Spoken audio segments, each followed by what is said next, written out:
Hi, everyone. Thanks for joining. We will get started in just a minute. You're at the top of the hour, so I'm going to get going. Thank you all for being here tonight. Really appreciate it. My name is Laura Nelson. I am an MBA admissions consultant with TTP, and this is my AMA session for round one, or for anyone this summer who is contemplating or in the process of applying for an MBA.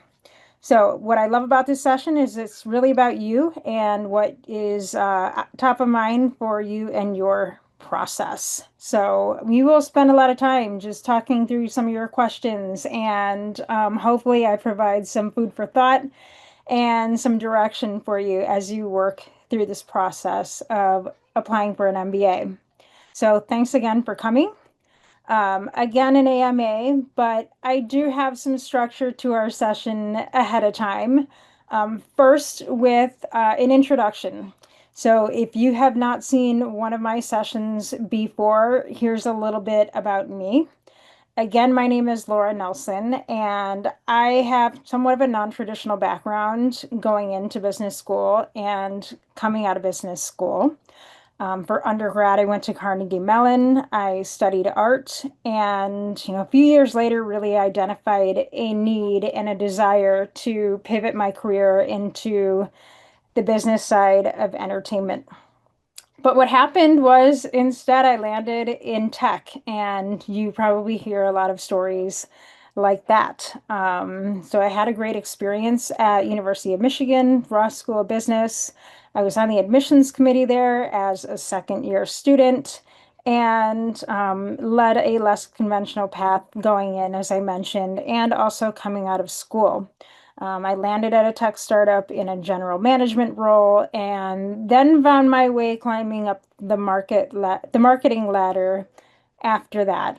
Um, I've also, during that time, been an MBA admissions consultant and worked with hundreds of candidates who are navigating this process, not just the tactical elements of the application, although that is very time consuming, but also trying to figure out how the MBA can be a pivot for you and for your career or accelerate the trajectory that you're on. And I think that strategy and that understanding is a big part of the process.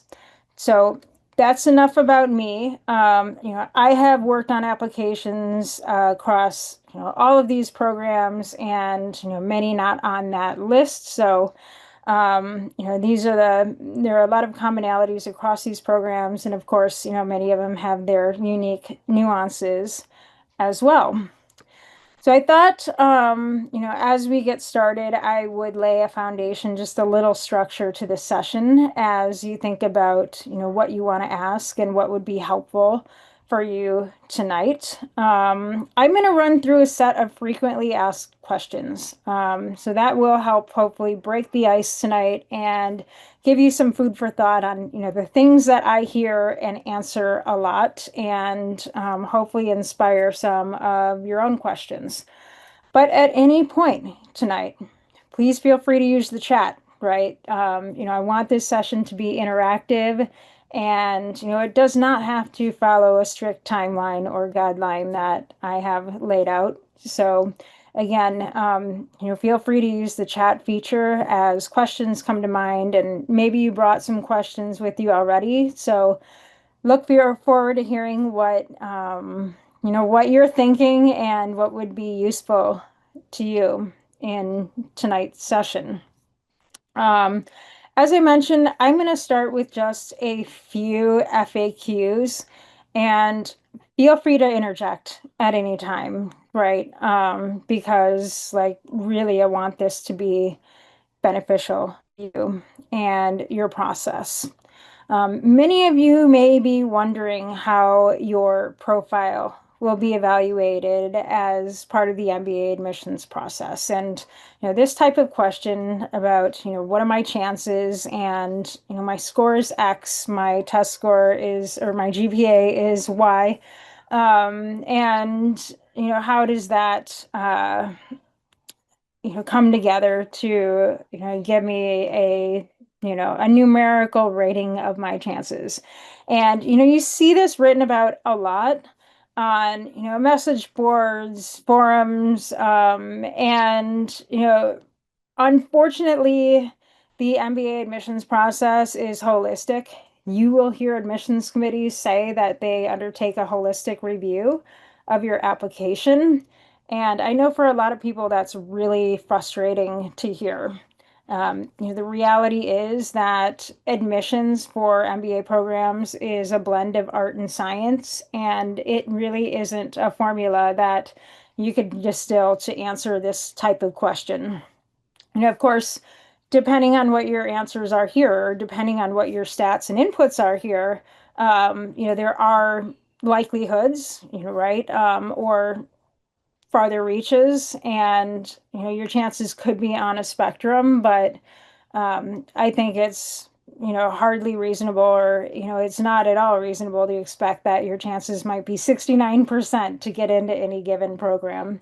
So, that is my way of saying that I know there's a lot of comfort in understanding chances and assigning a numerical value to them.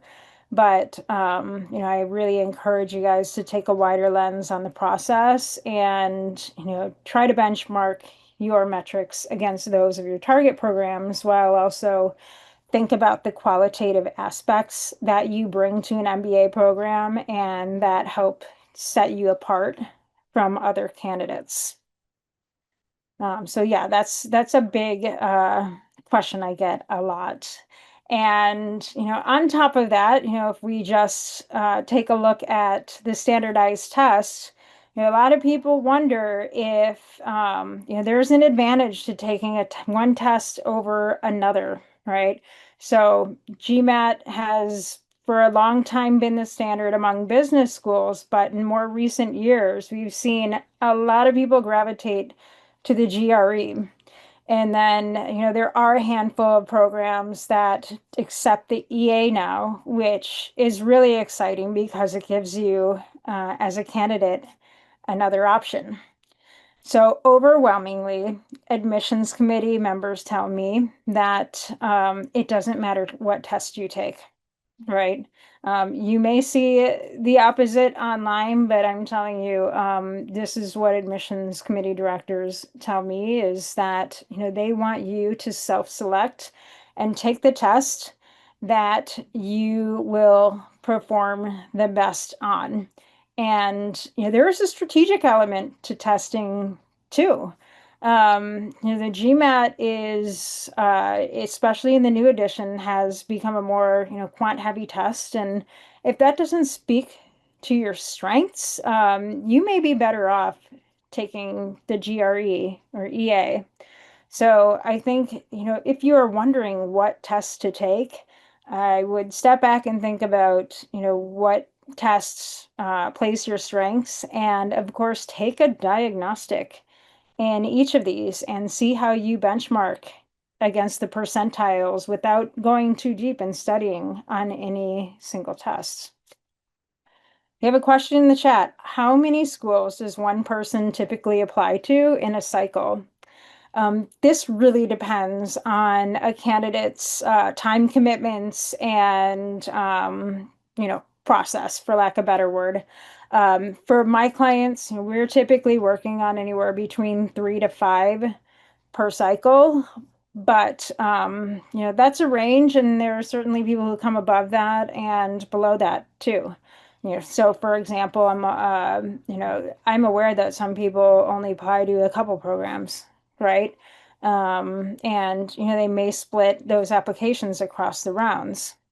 So it really depends on, you and what time commitments you have, what effort you're able to put in, and, what your risk profile is for business school.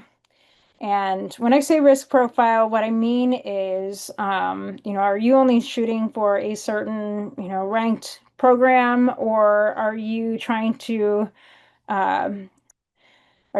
guarantee a spot in the class of 2028? Because if it is the latter, then, you will probably apply to a different mix of schools than you would, for the first scenario, and you might give yourself more options too if you know you absolutely want to enroll in fall of 2026. So that's a great question. I see another question in the chat. Is there an advantage to applying to one cycle versus another? And, we hear a lot of feedback from admissions committees on this one too, because there is a prevailing kind of perception online that it's round one or bust, and that is simply not the case. So I encourage my clients and, candidates in general to apply when your application is the strongest, right? Apply when you have the strongest test score. Apply when you have, put in the appropriate, time and effort into the essays, your resume, and the other application materials, and your school research too.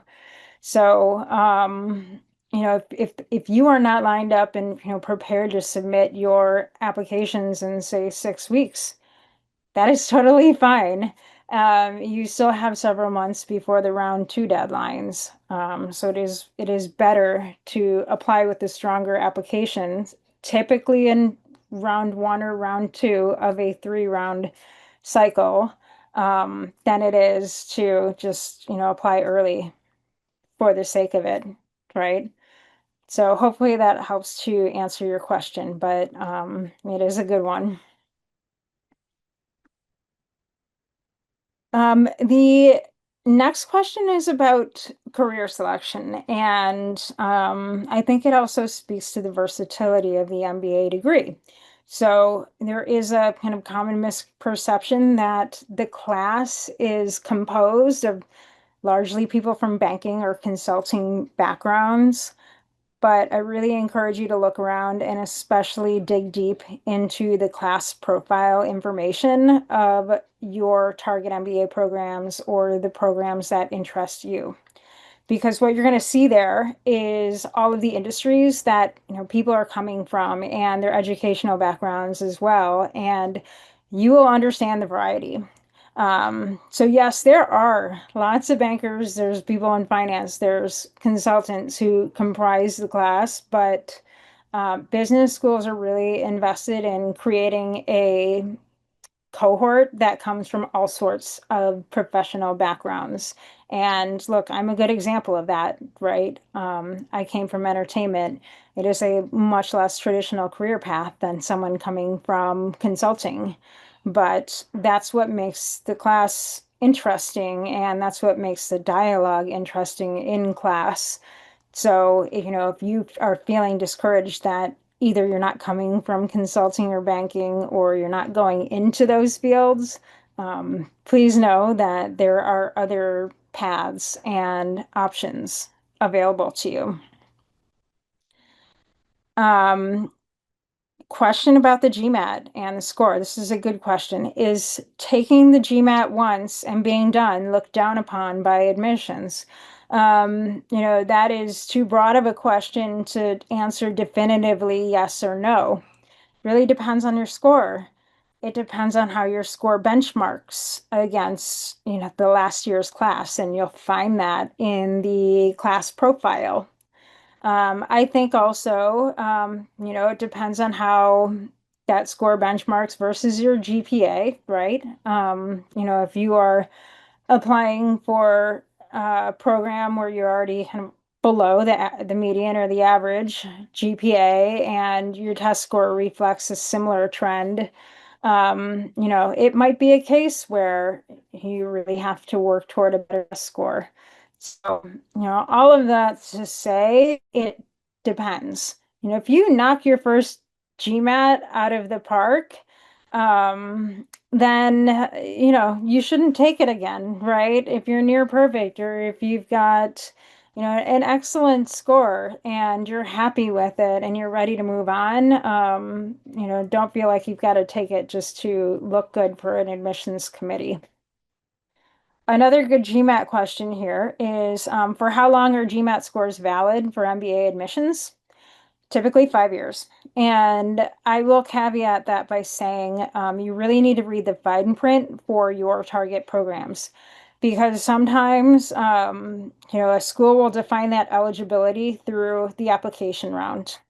In other cases, though, the school will define that eligibility through, when you matriculate, right? When you start the program or when you start orientation. So I've seen a couple different scenarios, and, as you know, there's quite a buffer in between. Like that could be almost a year.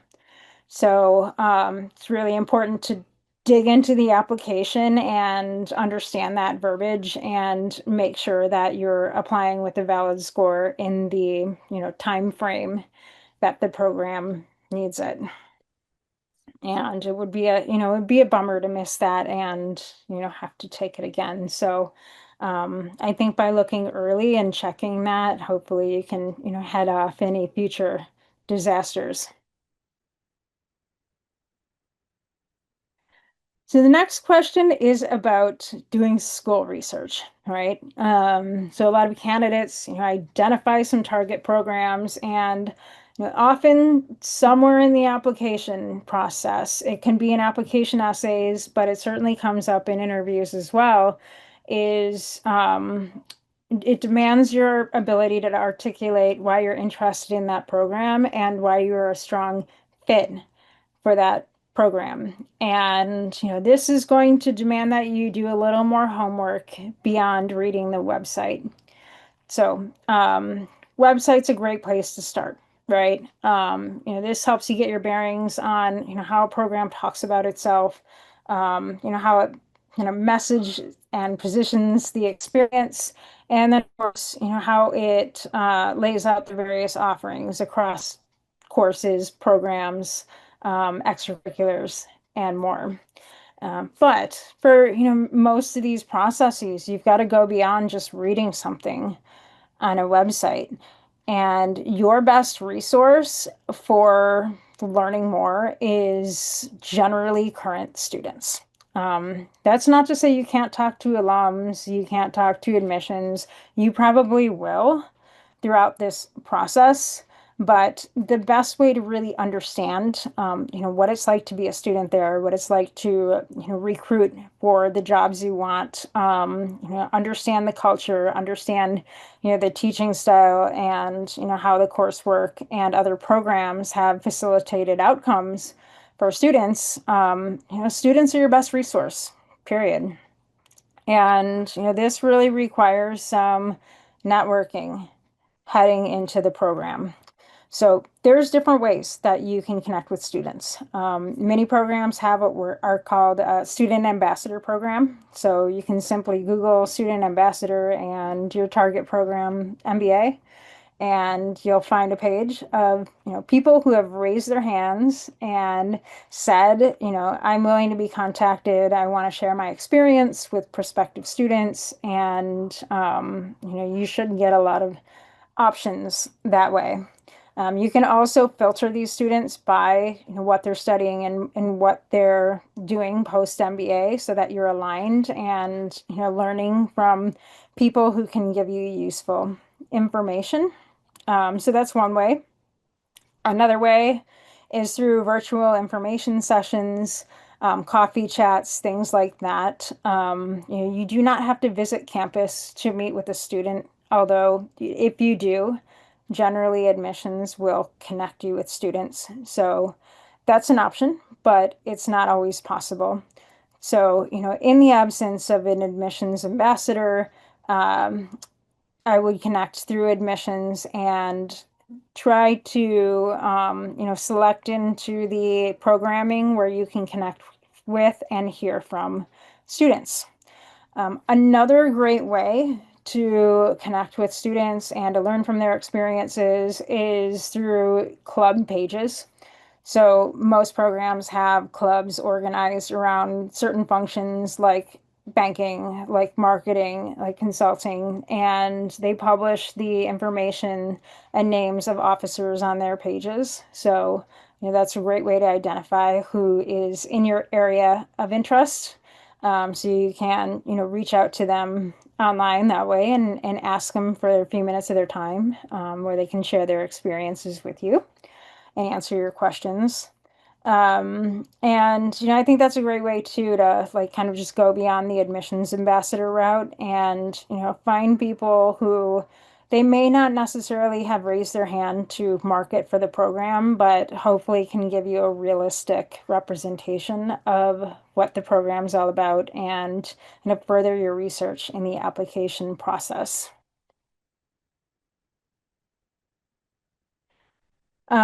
So I touched on this already. Chances better in round one than they are in round two.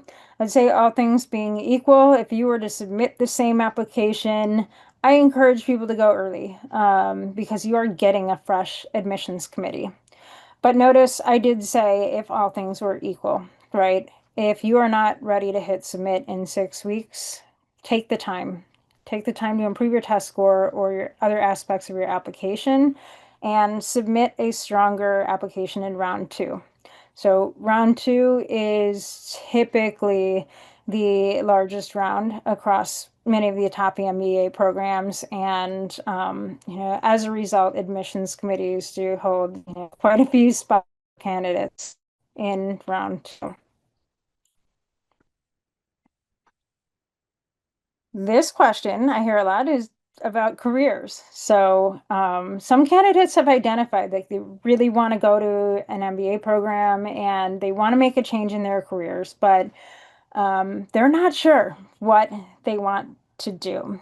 And this may have been more acceptable in the past, but it is something that I spend a lot of time on with my clients, just really honing in on, what they're good at, what they might enjoy, and, where those skills and experiences may translate best.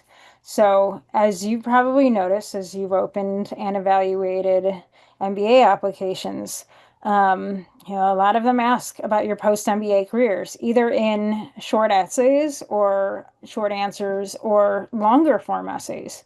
MBA admissions committees want you to have a strong hypothesis about what you want to do post MBA. And, this application process really is a process of self-discovery of, uncovering what might make sense for you and your career.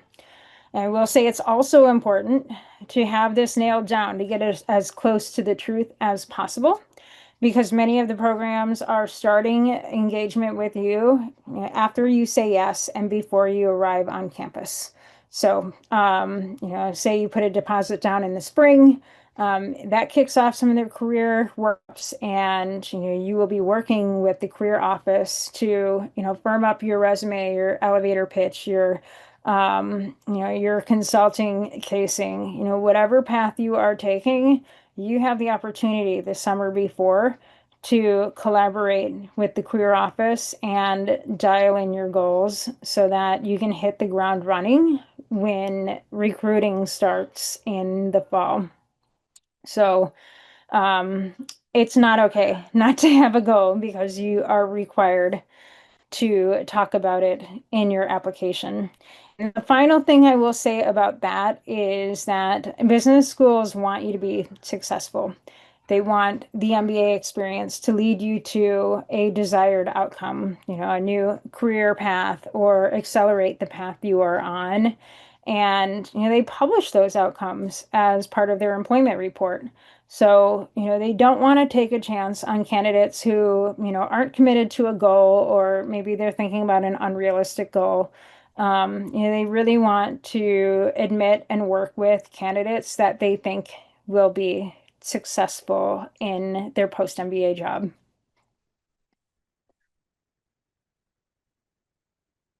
Next question is about recommendations. And I understand from many of you that this is part of the process that gives people a lot of anxiety.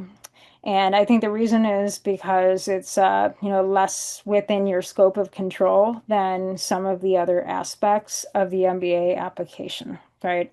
So the recommendation process, typically you are giving the keys to your supervisor, your mentor, or somebody else in a supervisory role who is going to share feedback on your behalf.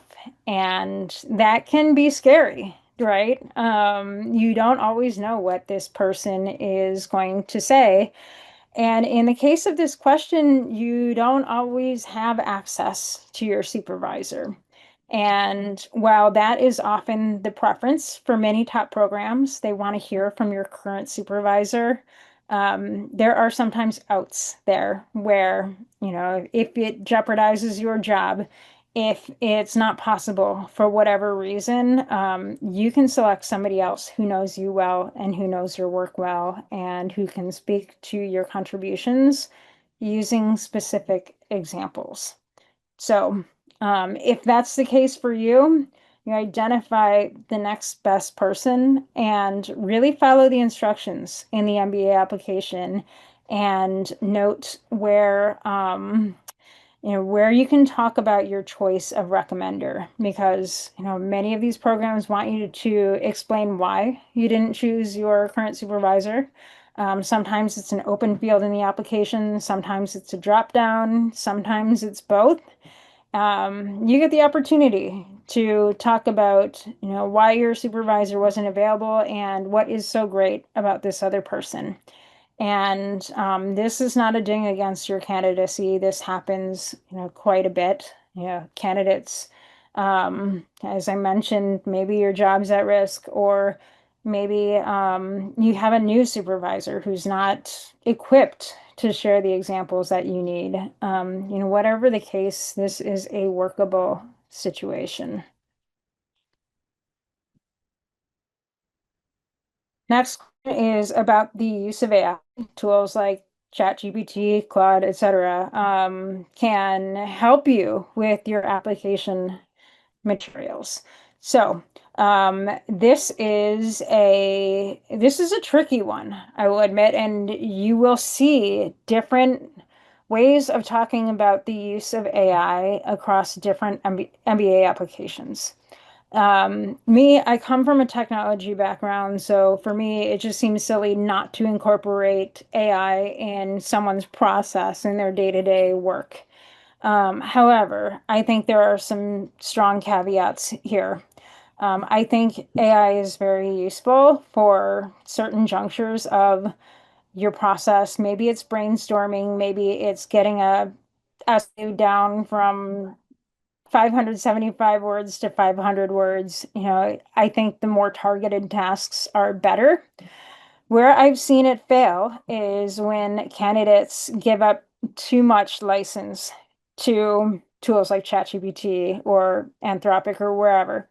And that's where you need to be really careful because admissions committees are already talking about this. I was at a conference with them 2 months ago, and consistent feedback they were hearing is that they're seeing a lot of AI slop, and you might have heard that phrasing before, but they're seeing a lot of essays that were clearly written by AI, did not have the level of specificity or authenticity that human written essays have.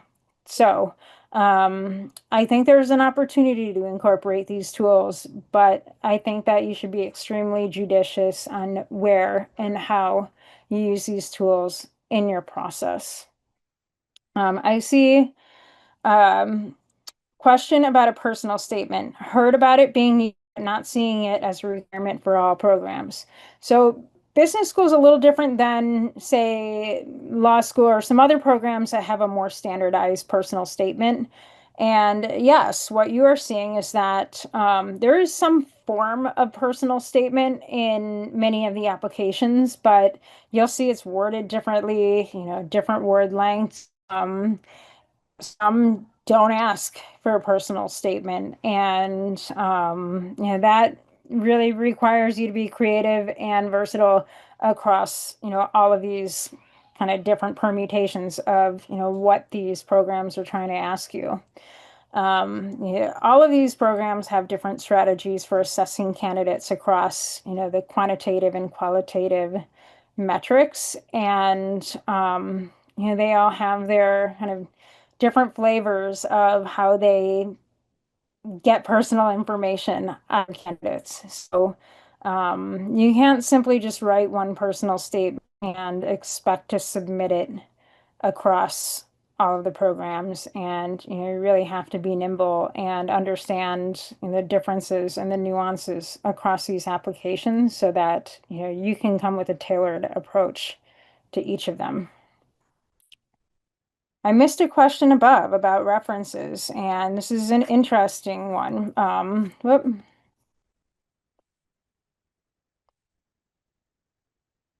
Sorry, get the share back. Hold on one moment.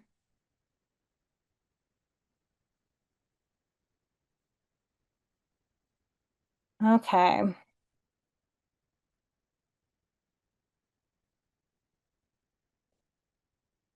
Okay, so I saw a question about references.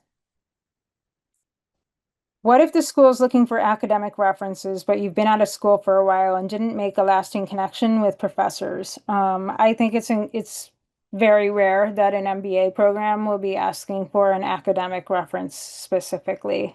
So, yeah, I have not seen that in the last 16 years of doing this. So, if you have more detail on, a specific ask, please feel free to hop in with that information. But yeah, it's generally professional references. This is a professional degree trying to understand your strengths in the context of, your professional work and contributions. And generally, that is not from, an academic reference. I would say sometimes there are exceptions for deferred admissions candidates, but if you are a few years out of school, that probably does not apply to your situation. So, MBA admissions committees are looking for people who can speak, can provide specifics and a, really well-considered third-party perspective about you and your contributions. And, generally, they don't see value in, someone you haven't spoken with in years or, someone you don't have a strong kind of working relationship with. That is it for my boilerplate questions, but I do want to talk you through just what we do here at TTP when it comes to helping you with your MBA applications. If you haven't tried our test prep, of course, you have the option of piloting programs like the GMAT for 5 days for free. So I will not belabor that. But I will spend a minute talking about MBA admissions consulting because this is an important part of your journey, ensuring that you are putting the pieces together of your applications and putting your best foot forward for this process, which, as you probably know, is a very competitive one. So, what does that look like? We can work with you in a variety of ways. So, I would say this breaks down into kind of two general areas.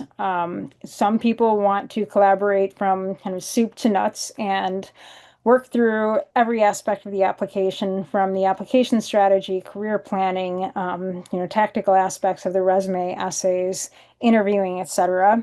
And so that's what we call our, comprehensive offering. And you can do so on an unlimited basis for one or more programs.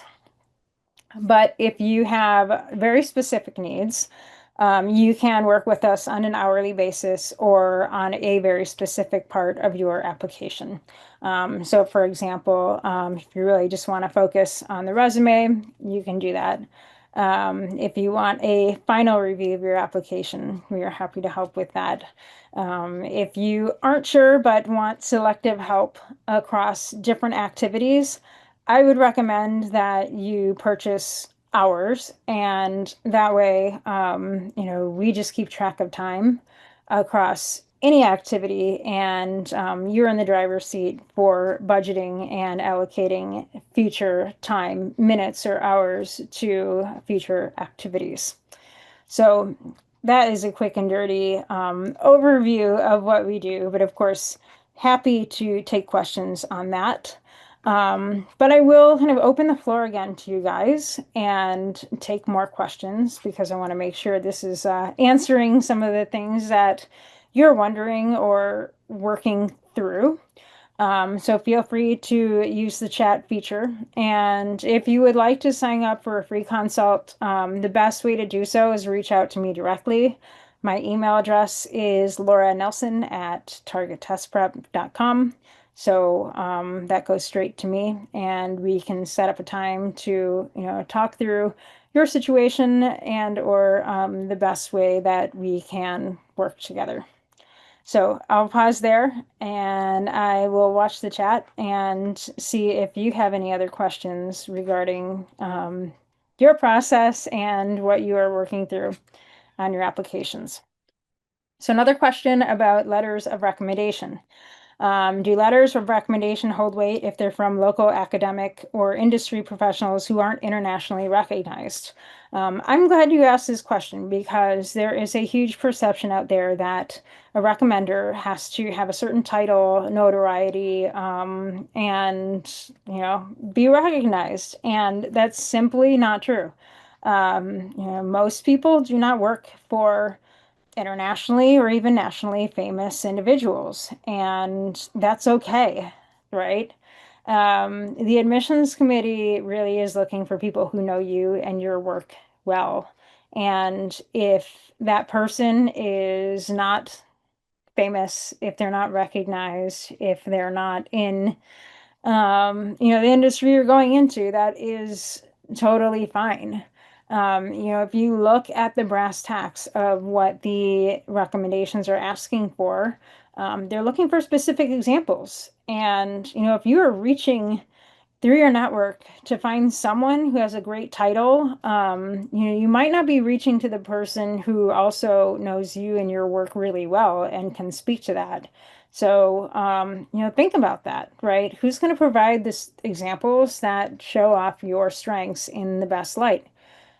Many programs ask about feedback and your ability to take that feedback and act on it. And, if you haven't worked with someone closely, if you haven't had those hard conversations, they're going to have a really hard time answering that question, and it's not going to be a value add to your application. Next question, also about LORs, and this is also a common situation where you are self-employed. Clients don't have a professional email ID. How do I go ahead with LORs? So often they prefer professional email IDs, but generally, there can be workarounds to this. It depends on the program, on how you can work around it, but there is the opportunity to put the nature of your relationship there, and if they're using a Gmail, you can get that recommendation to them. If you are struggling, I recommend reaching out to the admissions committee and explaining your situation and seeing how you can get that request, say a Gmail email address, because yes, if you're self-employed and you're getting recommendation under recommendation or whatever the case may be, and they don't have they don't follow, or their email addresses don't follow the instructions to a T, there are workarounds, and I recommend you give the admissions office a call and seeing what you can do there. But that is a good question.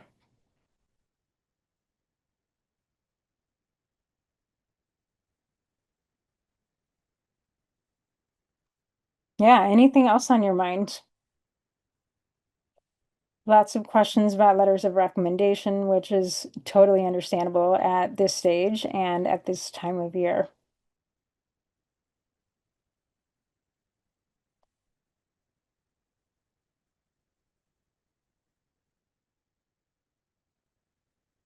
All right. Well, if that is it for the questions, then I will let you guys go for the evening.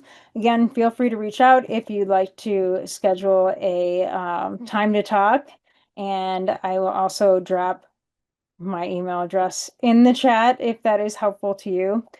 Thank you so much. Thank you for your questions, and feel free to reach out. Hope you have a great rest of your night and week. Take care.